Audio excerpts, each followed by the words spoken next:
Hello! I'm here with a vaguely serious review for once. Whatever next? Okay, you know those tiny handheld digital video recording devices that are becoming popular? Well, the idea here is to compare the two most popular, the Flip Video Ultra and the Creative Vado. I got the idea for this video after looking up a professional comparison on YouTube that consisted entirely of somebody holding them up and saying, well, this one's thinner, so I reckon it's probably better. Fantastic. Anyway, let's see what these things look like. Indeed, the Creative Vado is considerably smaller than the Flip Ultra. You could probably fit about two of these in your pocket for one of these, I would imagine. Also, it looks a lot nicer. You've got a larger screen for starters, and also, well, it's flatter, it's not as lumpy, it feels better in the hand because it's got a nice rubberized finish, whereas the Flip Ultra just has plastic, and very shiny plastic at that.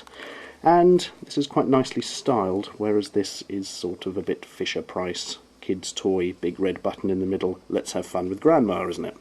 But never mind about that. Before we go any further, let's have a look at the all-important prices.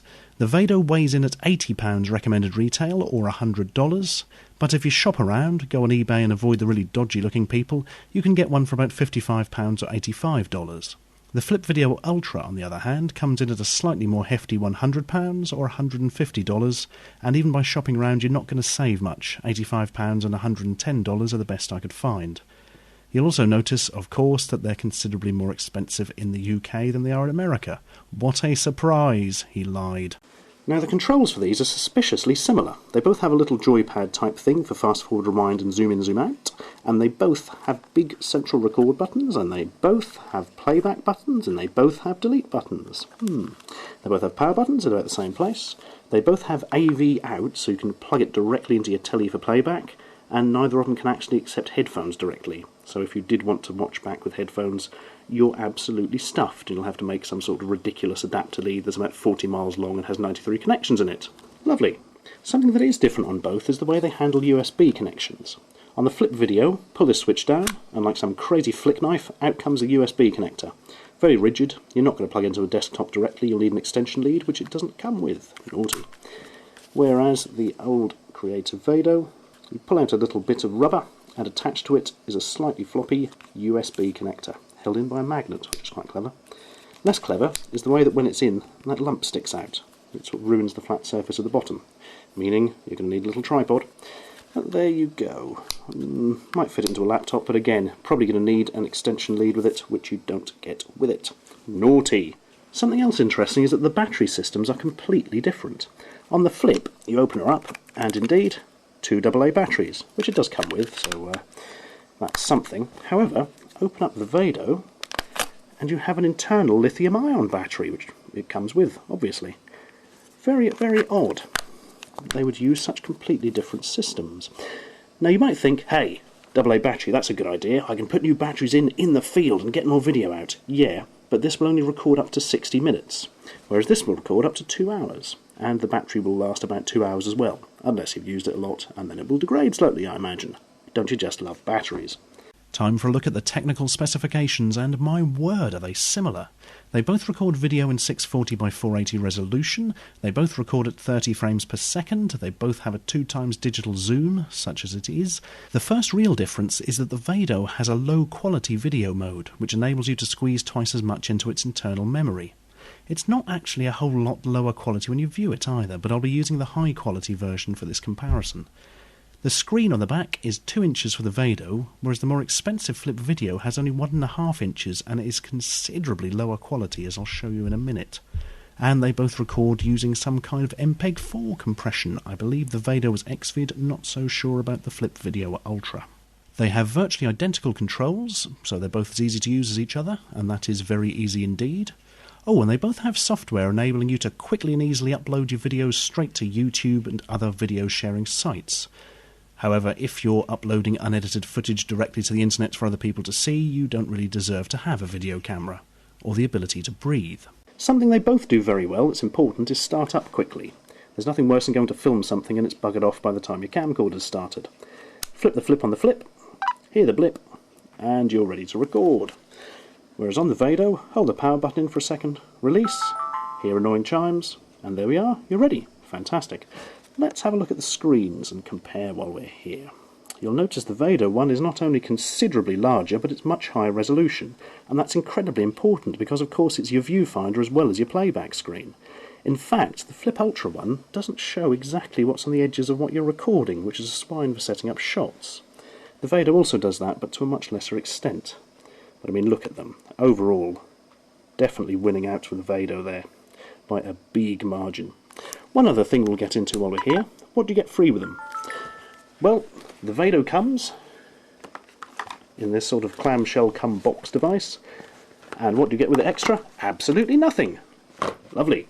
The Flip Video, on the other hand, comes in one of those poncy Apple-style boxes that opens like a fiendish Chinese puzzle, and comes with more interesting things, namely the TV out lead, which is very important if you're going to actually use it. Some kind of weird metal lanyard with some silica gel, thanks for that, and a little bag with Flip Video written on it, so people can see what they're stealing from you when they mug you. This did lose points, though. Let me show you something. Open up the Flip Video, pull the thing out, and you get marketing crap in your face, even though you've already given them your money. What will you see today? Shoot anything. Share everything. Trademark. Thanks for that, marketing scum. We really love having it rubbed in our faces when you've already got our cash. Good grief. Let me hear you spell patronise. Ugh, angering. Anyway, that's not really relevant, is it? Sorry. Enough of this guff, time for some comparison footage. Now, I was kind to the cameras at first and shot some video outside where it was nice and bright. We're about to go split screen. The Vado will be on the left and the Flip Ultra will be on the right. A good showing from both cameras here. The Flip Video Ultra is slightly more colourful, but that's about all you can say. Now for a much tougher test. I've styled my hair like Mr. Spock's dad, and I'm going to read a nursery rhyme in a badly lit room. Let's do this vaguely scientifically. First up is the control, which is example footage taken on my old mini DV camcorder. 3 bad ones. Tom tied a kettle to the tail of a cat. Jill put a stone in the blind man's hat. Bob threw his grandmother down the stairs. And they all grew up ugly and nobody cares. Okay, that was pretty much standard. Let's see what the Vado footage of the same event looks like. 3 bad ones. Tom tied a kettle to the tail of a cat. Jill put a stone in the blind man's hat. Bob threw his grandmother down the stairs. And they all grew up ugly and nobody cares. Well, that was horrible. The video is dreadfully washed out and can't handle the light and contrast at all, and the audio is so quiet it's almost inaudible. Clearly the Vado is not a device to use indoors, or if you want to clearly hear someone who isn't shouting. Let's see if the Flip Ultra fares any better. 3 bad ones. Tom tied a kettle to the tail of a cat. Jill put a stone in the blind man's hat. Bob threw his grandmother down the stairs. And they all grew up ugly and nobody cares. Now that is a lot better. Much more colourful, deals slightly better with the light contrast, and the audio, while still very quiet, is better than the Vado. Oddly, it has a smaller field of view than the Vado and looks more zoomed in as a result. So, now all's been said and done, which one would I recommend? Well, from a personal, selfish point of view, I would probably go for the Flip Ultra for the simple reason that, although it's bigger, heavier, blobbier, uglier, and, yeah, a little bit smellier, the fact remains it takes better quality video. It's good enough for YouTube, really, whereas the Vado is not quite good enough for YouTube, I suppose. So, I'm going to point towards the Flip Ultra, except, no, I'm not. Actually, I'll tell you what my official recommendation is. Don't buy either of them. They're relatively expensive, and you could put the money you would spend on one of these towards a better mobile phone, because some of the high-end mobile phones, particularly the Sony Ericssons, can take decent quality video in 640 by 480. So you would therefore always have your camcorder with you at all times, wouldn't have to carry one of these things about, and in all honesty, if you put a big memory card in your phone, you could probably record considerably more video than these things. So there you are. Save the money, wait 6 months, get one of those. That's what I say. I suppose these do have their uses. I mean, this could be used as some sort of spy cam. It's almost small enough if you're clever, I suppose. No, I was then going to say, you could take them places you wouldn't want to take your camcorder or mobile phone in case they got damaged, but they're not cheap enough for that. They're still a bit expensive to make them disposable, aren't they? So, in conclusion,